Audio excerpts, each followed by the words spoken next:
क्या देश के करोड़ों छात्रों के गुस्से के आगे आखिरकार झुकेंगे शिक्षा मंत्री धर्मेंद्र प्रधान जी? क्या दिल्ली से शुरू हुई और अब पुणे पहुंची कॉकरोच जनता पार्टी यानी सीजेपी की ये चिंगारी देश के पूरे एजुकेशन सिस्टम को बदलने का दम रखती है?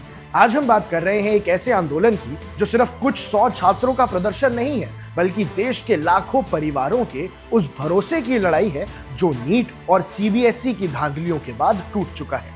पुणे की सावित्रीबाई फुले पुणे यूनिवर्सिटी कैंपस से आज एक ऐसी आवाज उठी है जिसने दिल्ली के सियासी गलियारों में हलचल मचा दी है। डॉक्टर बाबा साहेब अंबेडकर की प्रतिमा के पास शाम ठीक 4 बजे एक नया इतिहास लिखा गया। अभिजीत दीपके, जो इस कॉकरोच जनता पार्टी के फाउंडर हैं, उन्होंने सीधा शिक्षा मंत्री धर्मेंद्र प्रधान के इस्तीफे की मांग कर दी है और इसी मांग को ताकत देने खुद लद्दाख से यहां पहुंचे हैं जाने माने क्लाइमेट एक्टिविस्ट सोनम वांगचुक। दर्शकों, अब आपके मन में पहले सवाल आ रहा होगा कि आखिर ये कॉकरोच जनता पार्टी क्या है और इसका नाम ऐसा क्यों है? सोचिए, एक नौजवान जो भारत के एजुकेशन सिस्टम से तंग आकर अमेरिका शिफ्ट होने की सोच रहा था, वहां नौकरी ढूंढ रहा था, उसने अचानक देश के युवाओं का इतना भारी सपोर्ट कैसे मिल गया और उसने अपना फैसला क्यों बदला?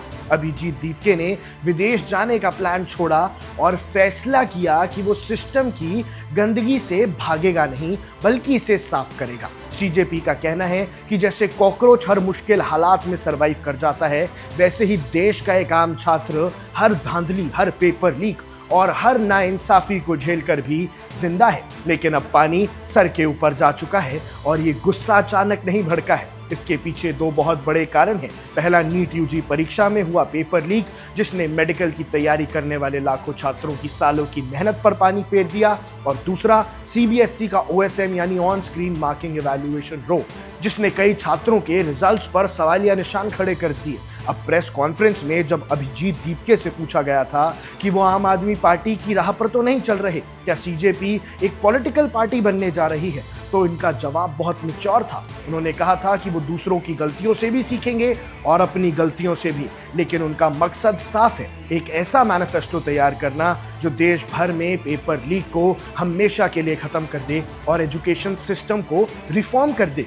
लेकिन यहाँ पर एक जेनजी ट्विस्ट आता है, एक जेनजी तड़का आता है। पुणे के इस प्रोटेस्ट में आप देख सकते हैं जिस हिसाब से उन्होंने पोस्टर्स पकड़े हैं, ये बहुत ज्यादा जेनजी कोडेड है। जेनजी कोडेड का मतलब इसमें मीम्स की भाषा यूज की गई है।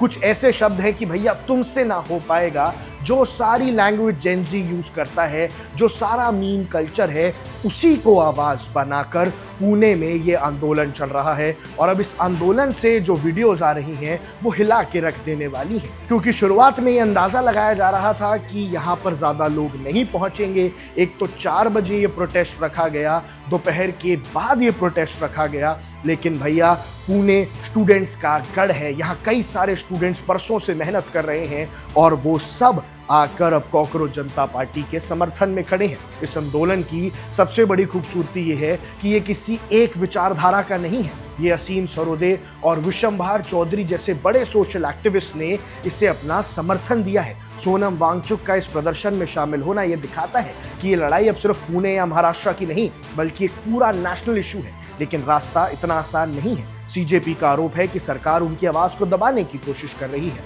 उनके सोशल मीडिया अकाउंट्स को बंद किया जा रहा है। इसके बावजूद दीपके का कहना है कि वो बातचीत के लिए तैयार है, बशर्ते सरकार उनकी सुन ले। और दोस्तों, ये तो सिर्फ शुरुआत है। पुणे से निकली ये आवाज अब रुकने वाली नहीं है। सीजेपी ने साफ कर दिया है कि पुणे के इस प्रोटेस्ट के बाद, इस आंदोलन के बाद, अब पूरे देश में वो घूमेंगे। पुणे के बाद लखनऊ जाएंगे, अमृतसर, बेंगलुरु, जयपुर और हैदराबाद जैसे बड़े बड़े शहरों में ये प्रदर्शन किया जाएगा। और बात यही खत्म नहीं होती है। आने वाली 20 जून से देश की राजधानी दिल्ली के जंतर मंतर पर एक अनिश्चितकालीन धरना शुरू होने जा रहा है, जो तब तक चलेगा जब तक शिक्षा मंत्री धर्मेंद्र प्रधान अपने पद से इस्तीफा नहीं दे देते। सवाल अब बड़ा है, छात्र सड़कों पर हैं और समाज के बड़े चेहरे उनके साथ खड़े हैं और गुस्सा 7वें आसमान पर है। क्या सरकार इस शांतिपूर्ण आंदोलन की मांगे सुनेगी? क्या देश के छात्र को इंसाफ मिलेगा या फिर इस आवाज को भी दबा दिया जाएगा? इस पूरे आंदोलन पर हमारी नजर बनी हुई है